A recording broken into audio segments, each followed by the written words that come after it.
మిత్రులారా,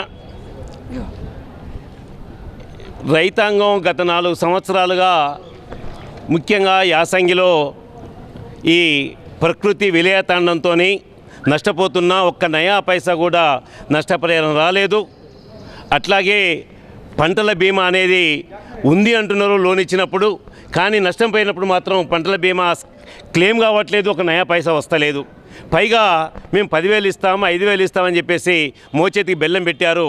ఈ సంవత్సరం కూడా గత శుక్రవారము శనివారం రోజు వడగళ్ల వానతోని ఇందల్వాయి, దరిపల్లి, సిరికొండ మండలాల్లో విపరీతంగా వేలాది ఎకరాలు నష్టపోయింది.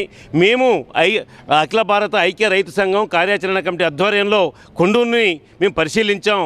కొండూరులో చూసిన పరిస్థితి చూస్తే ఒక్కొక్క రైతు 18 ఎకరాలు ఉంది, ఒక రైతుకు 10 ఎకరాలు ఉంది, ఇంకో రైతు కౌలు 10 ఎకరాలు, సొంతంగా 10 ఎకరాలు చేసుకున్నాడు. ఎకరాన 3 లక్షలు 2 లక్షలు ఖర్చు పెట్టి ఇవాళ 80% పంట వడగళ్ల వానలో నష్టపోయింది. అందుకని మా పరిశీలనలో తేలింది. అట్లాగే దీనికి ప్రధాన కారణం గంగా కావేరి అనే వరి సీడు ఏదైతే ఆ పేరుతో ఉన్న సీడ్ని శ్రీరామ సీడ్ ఆర్మూర్ అతను సప్లై చేయడంతో దాదాపుగా 120 రోజులకే కోతకు వస్తుందని చెప్పింది. 140 రోజులు గడిచినా కోతకు రాకపోవడంతో ఈ వడగళ్ల వానంలో అది పూర్తిగా నష్టపోయింది, నేలపాలైంది, వరద పాలైంది. అందుకని మేము ఈ కుటుంబాలకు ఎకరాన 70,000 రూపాయలు నష్టపరిహారం ఇవ్వాలి. అట్లాగే శ్రీరామ సీడ్ వ్యాపారి పైన చర్య తీసుకోవాలి. ఇప్పటికే గోన్గొప్పల, పల్లికొండ అనేక గ్రామాల్లో విత్తనాలు ఇచ్చాడు. అతనికి 4 లైసెన్సులు ఉంటాయి, బినామీ లైసెన్సులు ఉన్నాయి. అందుకని దీన్ని విచారణ జరిపి చర్య తీసుకోమని గౌరవనీయుల కలెక్టర్ గారిని కోరాం. కాబట్టి ఏదేమైనా రైతులను ఆదుకోవాలని చెప్పేసి మేము ఈ సందర్భంగా డిమాండ్ చేస్తూ ఉన్నాం.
మా ఊరు తిరుమనపల్లి మండల్ వెందలవై. మేము కులము ఎస్సీ కులము. మాకు 7 నెలల నుంచి మా కులము ఎస్సీ కులము పెద్ద మనుషులు ఎర్రోళ్ళ స్థాయిలు ఆశా స్థాయిలు పెద్ద మనుషులు పైసలు ఆడి లెక్క చేసి లెక్క అడిగితే పైసలు ఇస్తలేరు. పైసల గురించి కులం బంద్ చేసిర్రు. కులములకు వెళ్తలేరు, కార్యాలకు వెళ్తలేరు. మొన్న మా మేనత్త చనిపోతే సుగా బహిష్కరించారు. మళ్ళా మొన్న ఒకటి ఏది మా కులము ఇది పెడితే లగ్గం చేస్తే అందులోకి సుగా రానియలేదు. ఈ పైసలు అడిగితే కులం బంద్ అంటున్నారు. ఈ పైసలు అడిగినా కానీ మమ్మల్ని రానిత్తలేరు. అందులో కులంలోకి రమ్మని పోతాంటే 10,000 దండు కానీ మాకు దండు విధిస్తామని చెప్తున్నారు సార్. ఇవన్నీ మేము భరించలేక చక్కగా కలెక్టర్ సార్ తాటికి వచ్చినాం. కలెక్టర్ కలిసి మాకు న్యాయం జరగాలని కలెక్టర్ సాబును కలిసి నమస్కారం చేసి దరఖాస్తు ఇచ్చినాం సార్. ఈ ఏడికి పోయినా ఏం చేసుకుంటో చేసుకోపో అది ఇది అంటున్నా బెదిరిస్తున్నారు సార్ మమ్మల్ని. ఆ కులం పెద్ద మనిషి ఆశా స్థాయిలు, మాజీ పెద్ద మనిషి ఎర్రోళ్ళ స్థాయిలు, ఇంకా కోలక పెద్ద మనిషి గంగాధరి, వీళ్ళు ముగ్గురు గడిరి ఒక భూమి మేము అందరి పొత్తుల భూమి మేము లేనప్పుడు ధర చేసి ఆ ధరకి ఏం చూద్దా అంటున్నారు సార్. మేము కులంలో ఉండగా సుగా అది చెప్పమంటే ఇంకా మీకేం చెప్పేదని మమ్మల్ని బెదిరిస్తున్నారు సార్. ఇవన్నీ చెప్పుకొని దరఖాస్తు ఇచ్చినాం సార్. మాకు న్యాయం జరగాలని కోరుకుంటున్నాను సార్. ఇది సంగతి.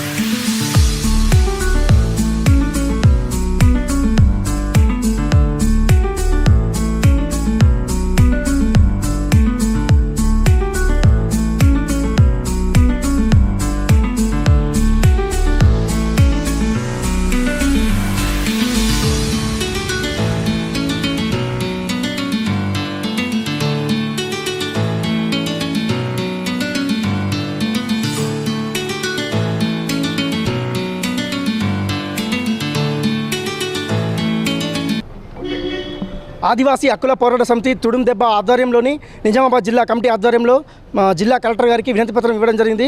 నా పేరు కట్ట నరేష్ కుమార్ నాయక్.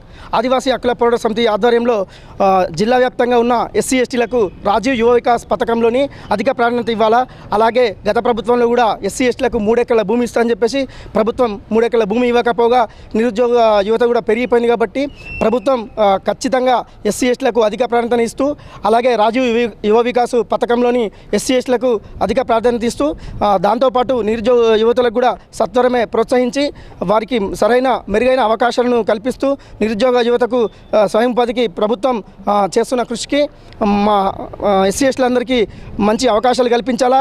అలాగే గతంలోని ఎస్సీ ఎస్టీలకు 3 ఎకరాల భూమి ఇస్తున్నారు, అది కూడా ఇవ్వకపోగా చాలా ఇబ్బందులకు గురైన ఎస్సీ ఎస్టీ ప్రజలము. కాబట్టి ఎస్సీ ఎస్టీలకు తక్షణమే రాజీవ్ యువ వికాస్ పథకంలోని అధిక ప్రాధాన్యత ఇచ్చి అందరికీ మెరుగైన అవకాశాలు ఇవ్వాలని ఈరోజు మా జిల్లా కలెక్టర్ గారికి విజ్ఞప్తి చేయడం జరిగింది. Thank you. అందరికీ నమస్కారం. నా పేరు దేముల ప్రభుదాస్, మాది గూపన్పల్లి. ఈరోజు కలెక్టరేట్కు నేను 2000 సంవత్సరంలో పీజీ చేయడం జరిగింది. గ్రూప్ 1, 2, 3 అన్ని ఎగ్జామ్స్ రాయడం జరిగింది. మరి దేంట్లో నేను క్వాలిఫికేషన్ కాలేకపోయాను. మరి టీపీఎస్సీ యొక్క లీకేజ్ ప్రాబ్లమా లేదంటే పేపర్లు రద్దు కావడం వలన ఆఫీసర్ అయ్యే నా కోరిక నిర్వీర్యం అయిపోయింది. దీనికి కారకులు లేరు. జీవించే హక్కు ఉన్నటువంటి ఆర్టికల్లు నిర్వీర్యం చేసిన ప్రభుత్వంపై చట్టరీతమైన చర్యలు తీసుకోవాలని నేను డిమాండ్ చేస్తున్నాను. నా ఆఫీసరుగా కలలు కన్నా నా ప్రభుత్వం ఎంతో నా యొక్క తల్లిదండ్రులు ఎంతో కష్టపడి ఆఫీసర్ కావాలని నన్ను చదివించారు. నేను ఉస్మానియా యూనివర్సిటీలో 10th ర్యాంకుతో పబ్లిక్ అడ్మినిస్ట్రేషన్లో ఆర్ట్స్ కాలేజీలో చదివిన. ఆఫీసర్ కావాలనే నా కోరికను గ్రూప్ 1 2 సార్లు రద్దు కావడం వల్ల నిర్వీర్యం అయిపోయింది. దీనికి కారకులు ఎవరు? అట్లాగే కాంగ్రెస్ గవర్నమెంట్ వచ్చిన తర్వాత కూడా అవకాశం ఇచ్చింది గ్రూప్ 1 రాయమని సార్ గారికి ముఖ్యమంత్రి గారికి కృతజ్ఞత తెలియజేసుకుంటున్నాను. కానీ అప్లికేషన్ చేద్దామంటే మా అప్లికేషన్ రిజెక్ట్ అయింది. కారణము పాత వాళ్ళకు ఛాన్స్ ఇవ్వలేకపోవడం వల్ల మేము ఏజ్ బార్ అయినాం. ఏజ్ బార్ అయిన వాళ్ళు ఎంతోమంది ఉన్నారు. మరి ఈ ఏజ్ బార్ వాళ్ళని దృష్టిలో పెట్టుకొని మరి నిరుద్యోగులతో లేకుంటే రాజు అభయాస్తమో చేయుతనో ఏదో దాని కింద మా నిరుద్యోగులను ఆదుకోవాలంటే అని చెప్పేసి రాష్ట్ర ప్రభుత్వానికి విజ్ఞప్తి చేస్తున్నాను.